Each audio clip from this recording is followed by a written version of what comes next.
In the mid-2010s, a revolutionary creative duo was born when the award-winning writer Aline Brosh McKenna discovered the comedy music videos of Rachel Bloom. And the script McKenna had in her back pocket at that time was for Crazy Ex-Girlfriend, a feature film she thought would be perfect for Bloom, considering most of those videos up to that point were about bringing violence and instability to romantic comedy. So this is a crucial moment not only for either woman but for television itself. The ingredients to make it so are McKenna, who's navigated to the top of a system that works so well when it's working against her and those like her, the idea for Crazy Ex-Girlfriend the movie, female-led and female-featuring, and Bloom, the quadruple threat and counting with a completely new voice, and whose teaming up with McKenna turns a writer's natural introspection into a dialogue. Together they reworked this feature into a television show, and the medium of television at this point was becoming increasingly amorphous post-HBO and post-digital, stretching the hour of the week into a broad blank canvas. They took that to heart, because their show, a comedy musical, is only barely likely on any given network, and it took the equally unlikely Jane the Virgin for McKenna to consider the CW,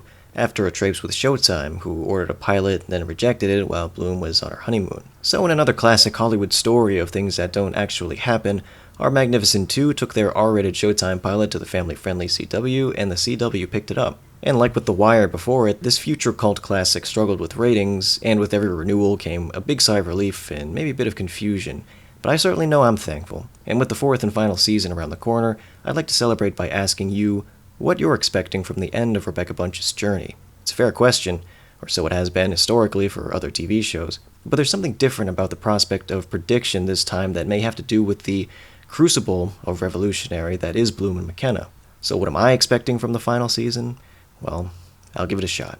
I had this great professor in college, and he asked us one day, what is the purpose of literature? I remember one of the kids got it, but we initially chuckled because it sounded strange to instruct and delight, evidently the Horatian platitude. And what better ambition for a storyteller? When I think about Crazy Ex-Girlfriend in its historical context, it's during the digital age of television, of course, a time of decentralization, and it's also riding the edge of the Me Too movement. It began during a time when I didn't question the people who created the things I enjoyed, but with its existence came the very first question along that line.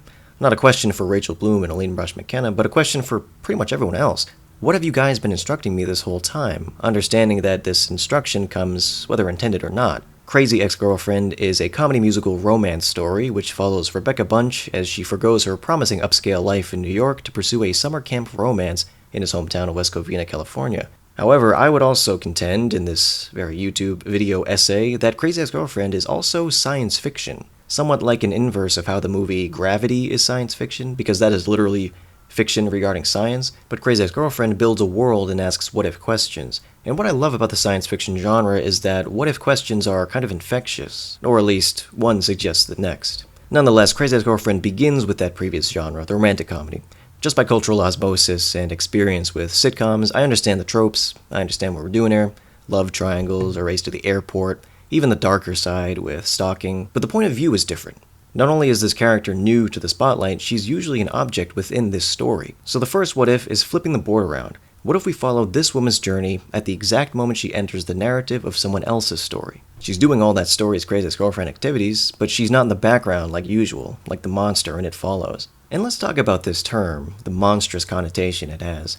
It is directly a product of a sexist world because it is typically understood as a label given to a woman by a man after some downturn in their dalliance. It is something that any woman in any such dalliance could be labeled with, and probably any woman ever, as related to other terms designed to silence and marginalize. The Crazy Ex-Girlfriend is dehumanized, and over the course of 3 seasons so far, the show has extended the work of humanizing to those other terms, to other kinds of women, other kinds of people. Further infection, as the musical backbone of the show is often described. This is important because, to my mind, dehumanization is a crucial ingredient to violence. When we think somebody's a crazy ex, or a walking selfie, or an office bitch, or a dumb jock, or a drunk, or a rich white boy asshole, or a not-so-rich white boy asshole, the span of our what-ifs collapses in on itself. What if I could be friends with that person? What if there are people who care about this person? What if I am that person? Are questions we don't ask so long as we define this person by a label of that nature. Is there a person in your life of whom you held preconceptions, whose authorship proved elusive upon a rare lightning strike of self-reflection, you fool? Maybe this person was an acquaintance who became a friend, who revealed their complexity through anecdotes or behaviors which had a citrusy tinge of familiarity. We're not so different, you and I, as the big thinkers say. And it is a big thought, hardly a guarantee from birth because we are socialized in a world where the term crazy ex-girlfriend exists. We're taught to think about women certain ways, and if left unattended, the male gaze always seems to mutate into the same spiky, sludgy kaiju rumbling over the Tokyo that is America and the world. If left unattended, specifically, if there is no allowance for a person who challenges preconceptions with their very proximity. I like to think of Crazy Ex-Girlfriend as a science experiment that replicates this experience of humanization in a work of art. So it not only brings to bear the power of art, but can provide that proximity instantaneously, thanks to the wonders of technology like Netflix and subways. And this is important because you may never meet someone like Rebecca Bunch in your societal radius. Or rather, you may never open your mind to a misunderstood woman. I think probably everyone has met a misunderstood woman, whether you know it or not, but Rebecca, who is at once specific and universal, is presented like effect and then cause, where the effect is Crazy Ex-Girlfriend, and we as viewers are granted access to the cause, and not only do we think, not so crazy, but also kind of like me. Preconception successfully challenged. In addition to, well, what does the word crazy even mean? Should I even ever say that? This simple but elegant foundation is like the bottommost layer of what becomes, via musical numbers and a labyrinthine narrative, our complex and colorful garden. The soil, perhaps, but I don't want to say that word. In an alternate universe where everybody was that perfect blend of creative and compassionate which produced Aline Brosh McKenna and Rachel Bloom, Crazy Ex-Girlfriend would simply be another in a cinematic universe of such humanizer simulators, taking a preconception and challenging it. By focusing on the term Crazy Ex-Girlfriend, though, we see how that strain of sexism and stigma around mental illness is so interlaced in a larger network of intolerance that can then be identified and critiqued. We go on to explore Jewish heritage and children of divorce, all in one character, not to mention millennials and closeted bisexuals, and none of them are non sequiturs, which is, or should be, true in life. How do we get those what-ifs back? We follow these interconnected characters as they peel layers away along a journey of self-discovery. One of Nathaniel's layers is toxic masculinity. You peel that away to discover a buried truth, and humanize, while also learning that the layer was so laid in the first place because of unaddressed childhood trauma. You could have just done the one thing there, show, but nope, wasn't good enough. I've had powerful experiences with works of media before, but Crazy Ex-Girlfriend had such a unique effect that this very YouTube channel exploded out of a buzzing energy I couldn't contain and try to define.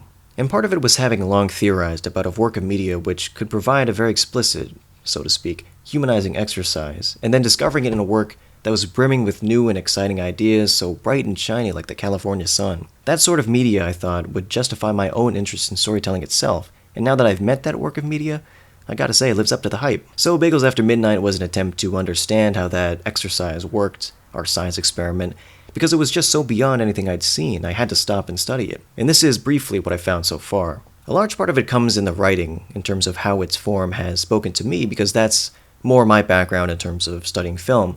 So let's start there and look at the narrative so far in a very film school way, 3-act structure. The late great Sid Field, and for my purposes Pilar Alessandra especially, talk about the second act of story being 2 parts. So this maps pretty well.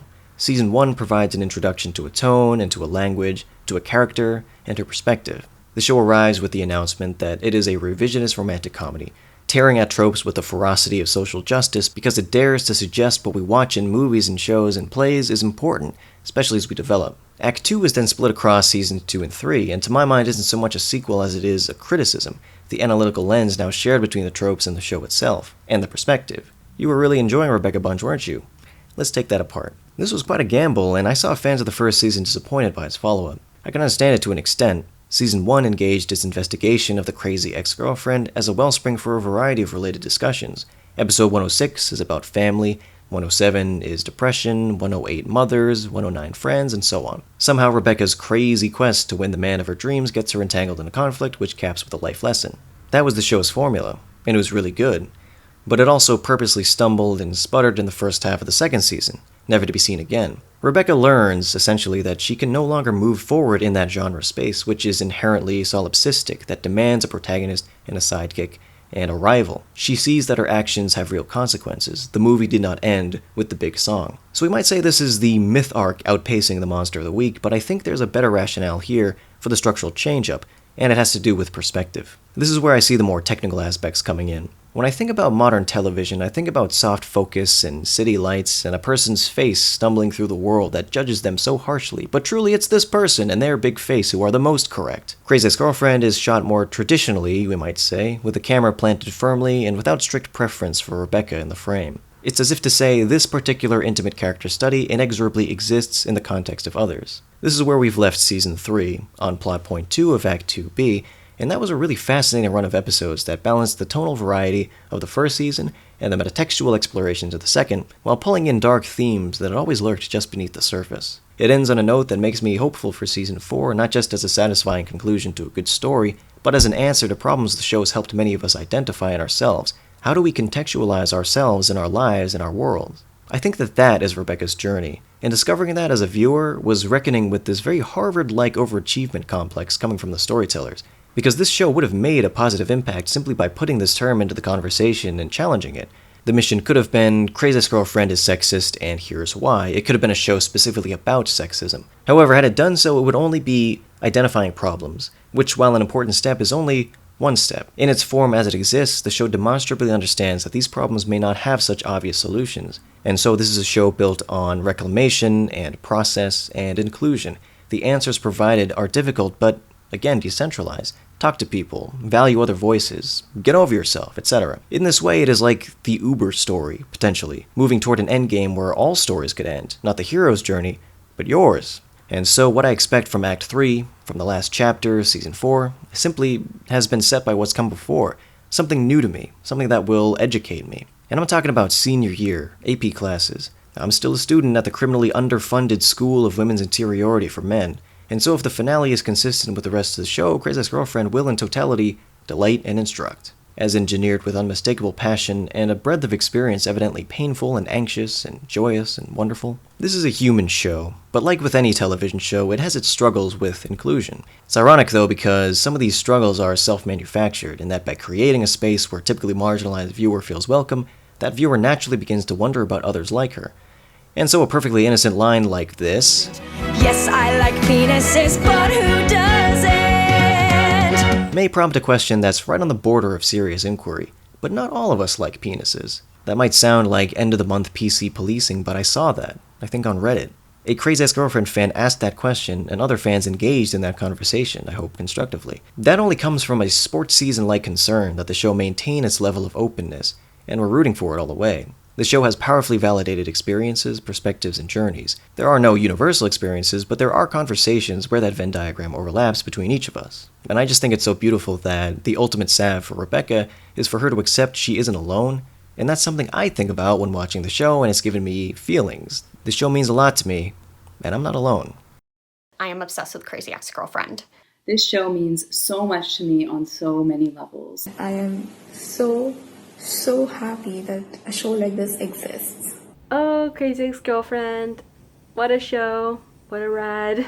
And as you can tell by the shirt I made, I really love Crazy Ex-Girlfriend. The show has literally changed my life in so many ways. Like, it's as though this show was magicked up in a lab, specifically with me in mind. It still feels like this show has been a mirror held up to my life. When I watch Crazy Ex-Girlfriend, I feel like glitter is exploding inside of me. Any chance I get, I'm like, do you watch Crazy Ex-Girlfriend? Because you should. Where do I start?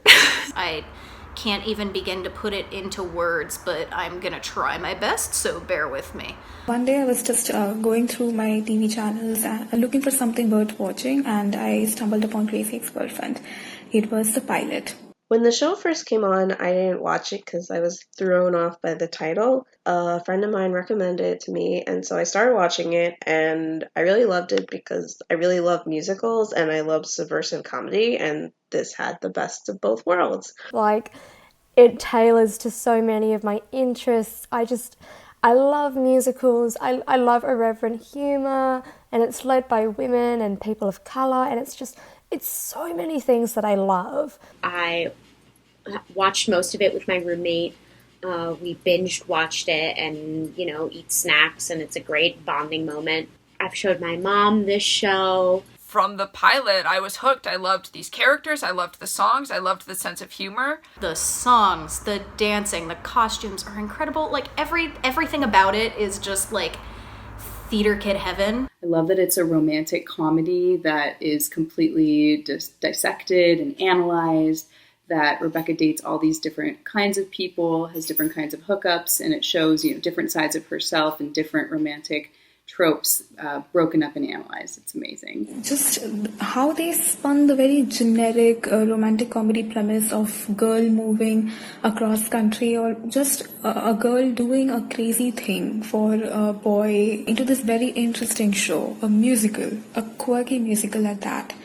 That hooked me from the beginning. Musical humor in particular, I listen to when I'm driving, I work out to. The soundtrack from Crazy Ex-Girlfriend, it's just really pumps me up. Super fun. Even that, as a musical parody, it's still really good music, and you just get lost in it. You just want to laugh or cry or something. I've used songs from Crazy Ex-Girlfriend for many, many auditions, and it never fails to get the casting director to laugh. Anyone who listened to West Covina will get right away that its songwriters have a way with words. When I was auditioning for a musical last year, I used the song Face Your Fears.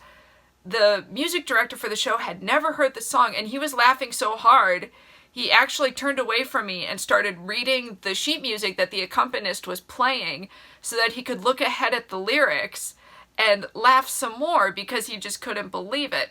What Jack and Adam and Rachel do, writing 2 or 3 songs an episode, all of which are great songs, is incredible. This is some nasty ass patriarchal bullshit. You know what? I gotta go apologize to some bitches. I'm forever changed by what I just seen. Never expected to hear that. I gotta go apologize to some bitches. That audition was for the musical Young Frankenstein, and I actually ended up landing the role of Elizabeth, so thank you for that, Crazy Ex-Girlfriend. It was one of the best experiences of my life so far. A few days before the season 3 premiere, I asked someone out. They said yes, and then 2 days later they said, I just didn't want to hurt your feelings, so I said yes, but it was really no. So listening to Let's Generalize About Men, that really tapped into the anger I was feeling, and I got it out in a healthy way. Let's generalize about men. Let's generalize about men. I know bi people who've never watched Crazy Ex-Girlfriend, who probably never will watch Crazy Ex-Girlfriend, but they know every single word to Getting By. They know that song back to front, and that is so meaningful. And obviously it just warms my heart so much whenever I come across people using Getting By to come out. That's such a wholesome feeling. I'm also a cat lady. I would love a buttload of cats. I have one that's kind of wandering around right now. But yeah, so that song is also phenomenally hilarious. The spiders joke really got me at the beginning. From the second that giant pretzel flew into the sky, I was completely hooked. But the part that really hooked me was during the song Sex with a Stranger, the Most People Don't Know About the Window. Away to the 3-month window and got tested again. Just making sure most people don't know about the window. I laughed so hard that I had to go back and watch the song again because I had missed the rest of it because I was laughing too hard. And that's when I knew this is something I am going to be obsessed with. This show has meant so much to me as a woman, as a former musical theater nerd, as a writer, as someone who struggled with mental health issues. I myself am an actor and I love musical theater. I'm a huge theater nerd. That's one of my friends suggested it to me for that reason. CXGF has been a source of comfort, creative inspiration, a bopping soundtrack, and representation of my world that I never got to see on television before. It was also the top item on my list of reasons to live for quite some time. My name is Rebecca Milnes. I'm 22. I have bipolar disorder, and when I was growing up, I used to think the world was a musical. My name is Tamanna Das, and I'm an 18-year-old girl, and if you hadn't already told from my appearance and accent, I'm Indian. I'm a Jewish female that grew up in Southern California, so I totally get all the cultural references. I'm one of the Rebecca Bunches of this world. I don't have BPD, but I do have a number of her other issues, and a good handful of some that are all my own. It's been quite refreshing to see myself as the protagonist type. I think that all of us can relate to Rebecca at one point or another. The songs are so relatable. I mean, who doesn't hum Sexy Getting Ready song when they're getting ready for a night out with the gals? I mean, when I heard the song, I believe in the first season, And you're a stupid bitch, so lose some weight. Oh, that song I thought was so funny, but also so real. Even if you don't struggle with the things that she struggles with, there are so many moments that you can still relate to her. Like, if you haven't sung "You Stupid Bitch" to yourself at some point in your life, then consider yourself extremely lucky. Who doesn't sing "stupid bitch" in their head when they make a mistake? Like, it's just the law. Like, it's just part of being a Crazy Ex-Girlfriend fan. You ruined everything, you stupid bitch. Sing with me. You feel the strong emotion of self-hatred when she sings "You Stupid Bitch." As a woman who's, I have a complicated relationship to my body and my weight. As women, our self-talk is not always the most positive. And I think from the beginning you got the sense that there has to be so much more to a character like Rebecca than what a typical rom-com would have shown you. To be able to have characters who are like me in a show that seems almost specifically tailored for me. I think a typical rom-com would have painted it as a cutesy love story that you were supposed to root for because she's just a girl in love. But with Crazy Ex-Girlfriend, I think it was made very clear from the beginning. You knew that there had to be dark undertones and a mental health aspect involved in making such an impulsive decision. No, see, that's it. You don't understand. Like, that's just not me, okay? Like, I take advice from butter commercials. I've never felt like a show gets me so much in my life. In my head, my life is also a musical dramedy about my life and recovery. I had seen bisexual characters before in media. You see them a lot, actually, but they're not the best representation. A lot of them are coded and they won't come out and say, I'm bi. I relate to Rebecca so much. First, just how we both see the world, like, as a musical. Like, granted, hers is more MGM mixed with literally every other genre on the planet. With Rebecca Bunch, there was kind of an instant connection with me, but it wasn't one I was like instantly comfortable with. Rebecca Bunch, I found her almost repulsive. To quote Daryl, when I see things about myself I don't like on someone else, I find them repulsive.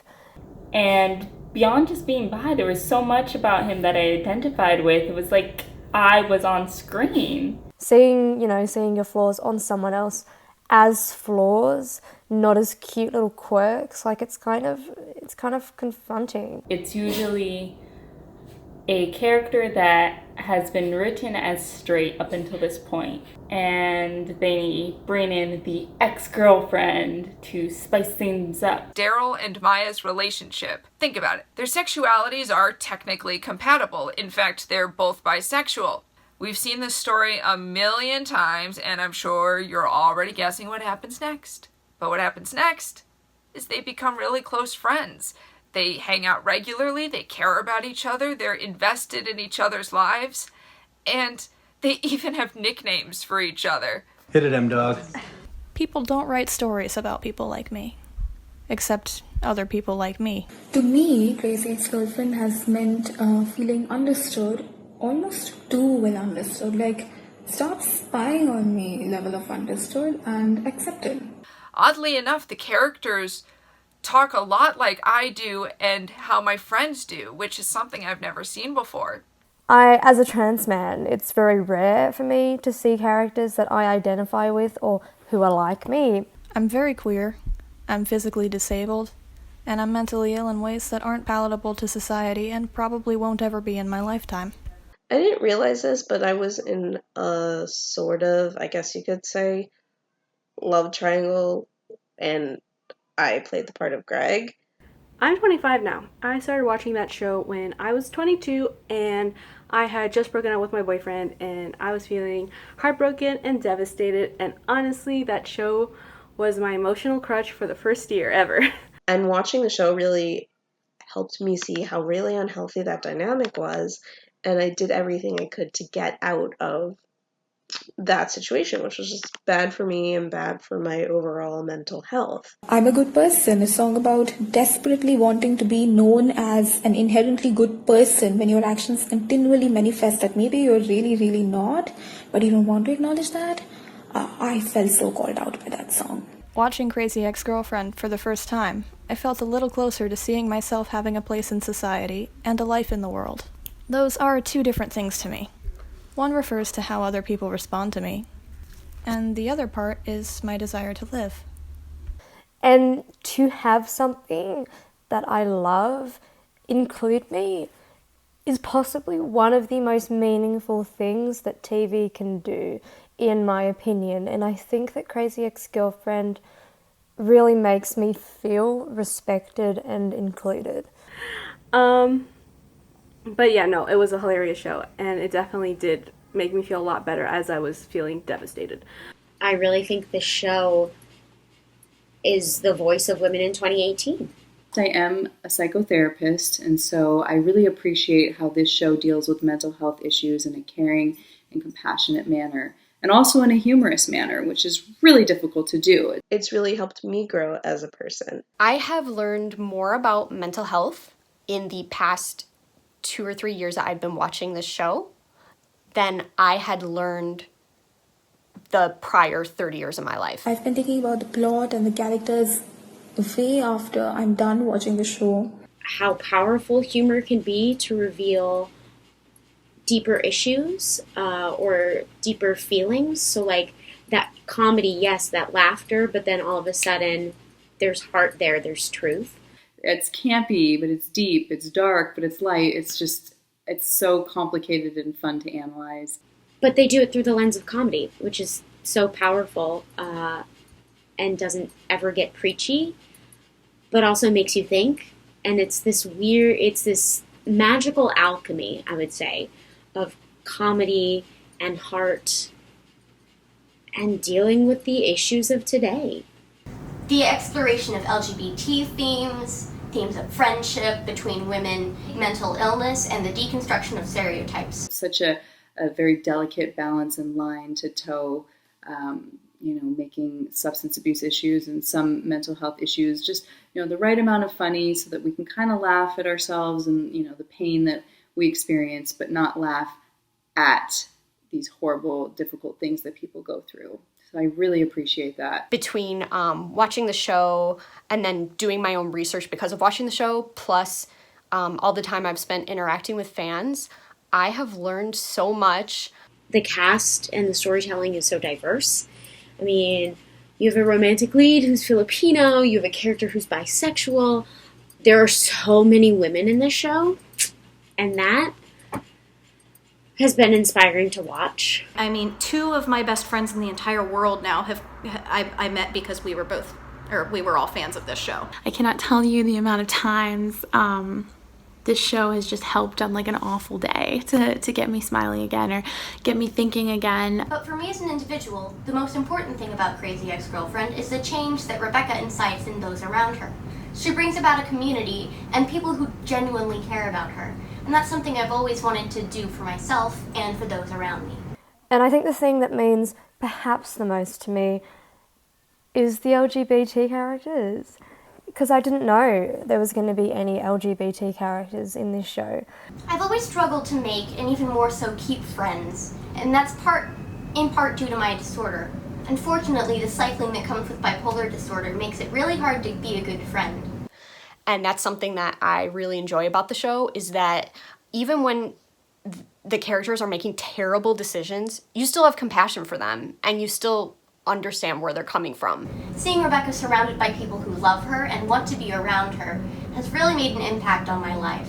Because it means if she can have that, even at her lowest, maybe I can have that too. I love stories and pieces of theater where there's a true ensemble feeling that, yes, there's usually a lead, but like that everybody on that stage has one another's back and is telling the same story and is there as a part of a whole, as a part of something larger than themselves. And I think the creators of this show have created this beautiful ensemble of actors and characters that yes, you're watching Rebecca Bunch and the train wreck that is her life, but you're also tuning in to see George and Paula and Nathaniel and everyone, Valencia, Heather, White Josh. You're tuning in to watch them because they kind of become your friends too. Nothing is black and white. Not everyone is good or bad. You're a combination, and that's like real life. I just think that's so powerful, and this idea that these characters are a part of something larger than themselves telling the story, it relates to we as human beings wanting to be a part of something larger, wanting to be a part of a whole. So for me, the show kind of celebrates being a human, being messy, and wanting to be a part of a community and something larger than yourself. Girls like Valencia, they're just wronged. They are duped into a construct laid out by society that they have to be a certain way, look a certain way, or they have no worth. I love how nuanced the show is. I cannot say enough about the fact that it's like feminist, but also makes fun of feminists. That, the characters go to Burning Man. It's making fun of the West Covina Burning Man, but they're also growing at the same time. It has treated a very sensitive and pertinent issue of mental health with the utmost respect and realness, while still not becoming bleak. Like, when you think about it, it's actually a very lively show, which I really love, because you also don't want something super serious that's gonna just leave you in a downer. You also want something that's gonna also pick you back up. It's such a welcome break from some of the heavier things going on in the world right now. It's just a reminder that good people can still create good art that makes us laugh and makes us think and makes people who feel like outsiders feel like they belong somewhere. I'm currently studying film and animation and screenwriting, but when I discovered Crazy Ex-Girlfriend, I was a little directionless in life. I lived at home, and for the most part, I didn't know what I was going to do with my life. And while I've always had an interest in film and television, Crazy Ex-Girlfriend really sort of showed me that people with perspectives like mine deserved a story to be told. There was a really serious moment, I think, in this past season with Dr. Akopian, where Rebecca is afraid of accepting Nathaniel's love for her, his declaration and commitment towards her, because she's afraid that it's going to turn out the same way with Josh. In a way, she's afraid that she is going to feel a certain way and possibly go down the route of being suicidal again. And personally, that's something I've also felt myself, not in terms of the romantic sense, but just in a general sense, because I used to be severely depressed and anxious in high school and the beginning of college, and I used to be suicidal, and thankfully I did get help. I did go to therapy, and I've learned how to deal with those emotions, and I haven't felt that way in a very long time. But that's not to say that every now and then, if something negative happens in my life, I kind of freak myself out in a weird way because I feel bad, but at the same time I'm afraid of feeling negative because I'm afraid that I'm going to feel suicidal again at some point. You don't want to go back down that path again of relapse, if you will. And I definitely, it struck a chord within me when Dr. Akopian tells Rebecca that it's okay to feel that fear. And that, to be honest, that fear is always going to be there. But to also recognize where you're doing well. And that just because you have that fear doesn't mean you should hold back on feeling happy. Because we all deserve to be happy.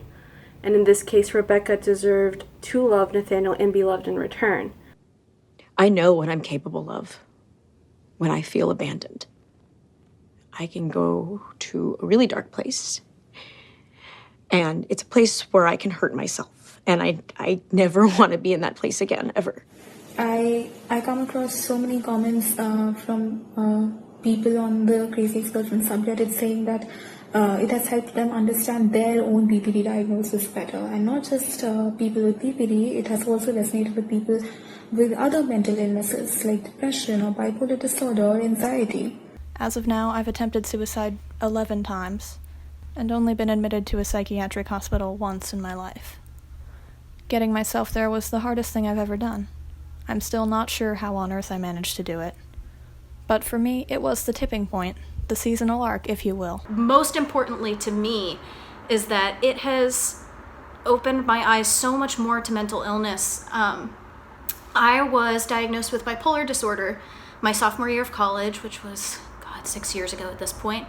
And I don't feel like I really took it seriously until I watched this past season of the show. It kind of really made me take a step back and look at how I was treating myself and treating my mental illness, and I realized that I needed to be doing more for myself. And watching Rachel sing Diagnosis on screen was like one of, if not the most emotional moments I've ever had while watching a TV show. It's just, I don't think I've ever felt more seen.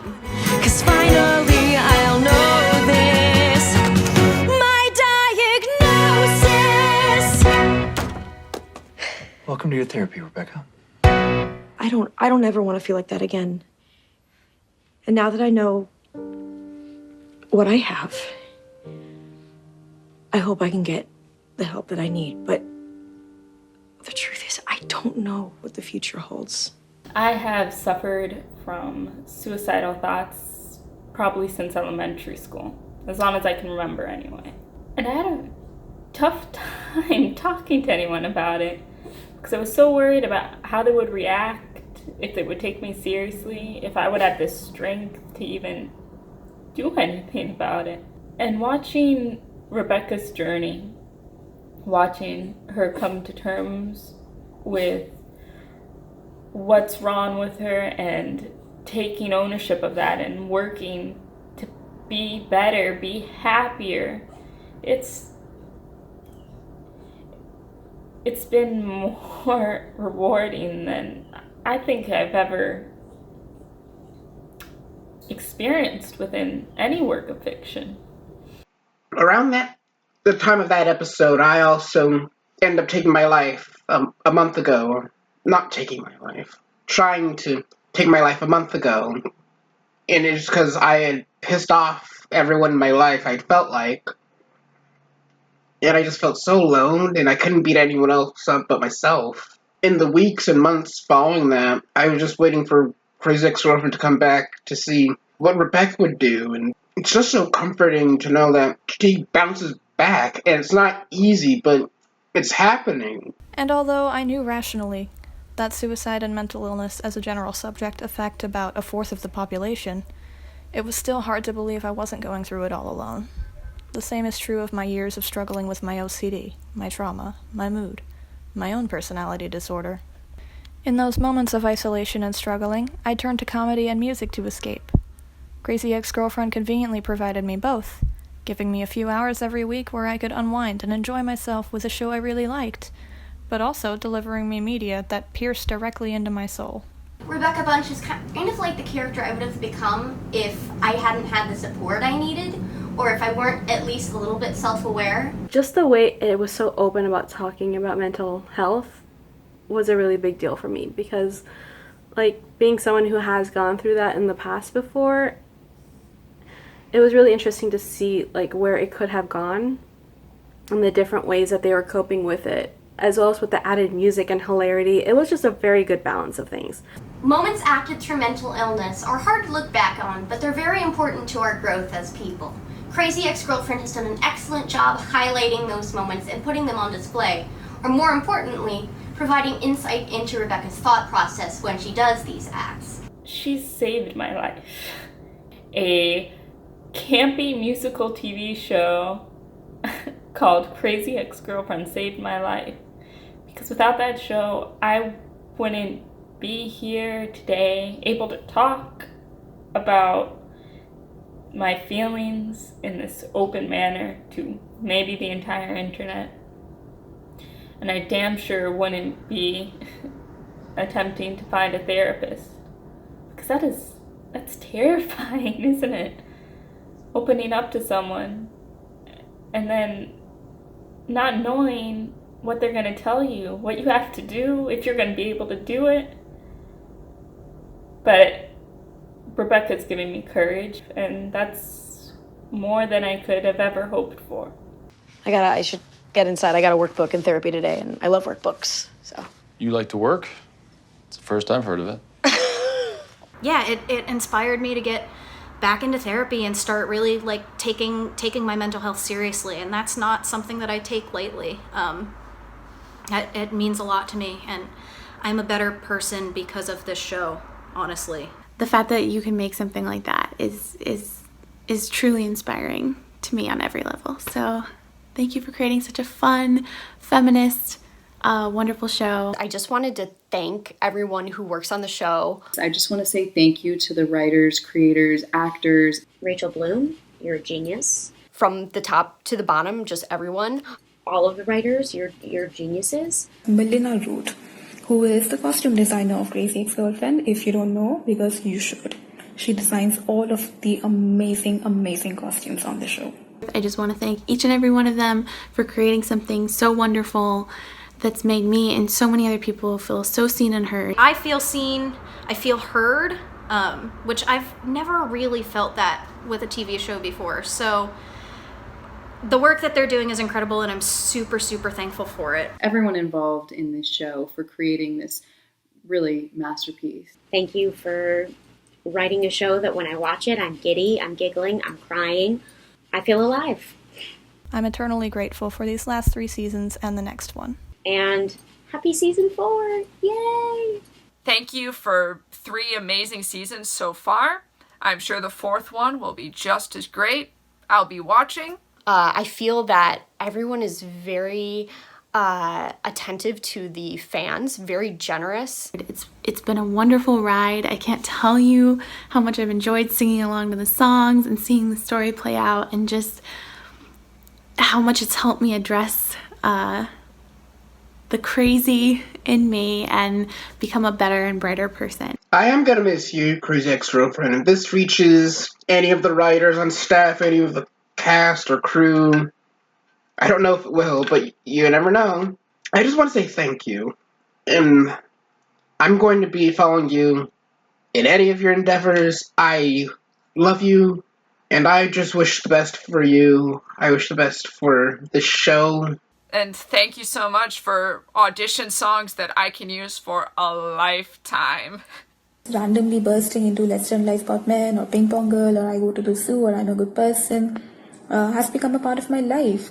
So to know that there would be no more songs like these definitely is sad, but at the same time I am so glad and just so proud of Rachel and Aline that they get to defy all network TV odds and end this series, finish the series on their own terms like they always envisioned. Bravo to them. I'm just so thankful for everything that this show has done for me and for others, and I can't wait to see what season 4 brings. I'm so excited. I'm sad that it's ending, but I'm really glad that they get to end it the way that they intended. And yeah, I can't wait. See you guys. That's good TV. I think it's a powerful show. You will be sorely missed. And also my cat says thank you. I got a one little cat. Oh, one little cat. Yeah, yeah. Mwah.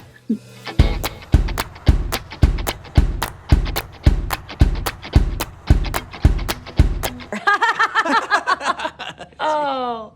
Oh, man. Yeah, it's true. This is a cream cheese and herbs bagel, and it is so good. In the words of our worthy protagonist, Rebecca Nola Punch, don't underestimate the joy of a midnight bagel.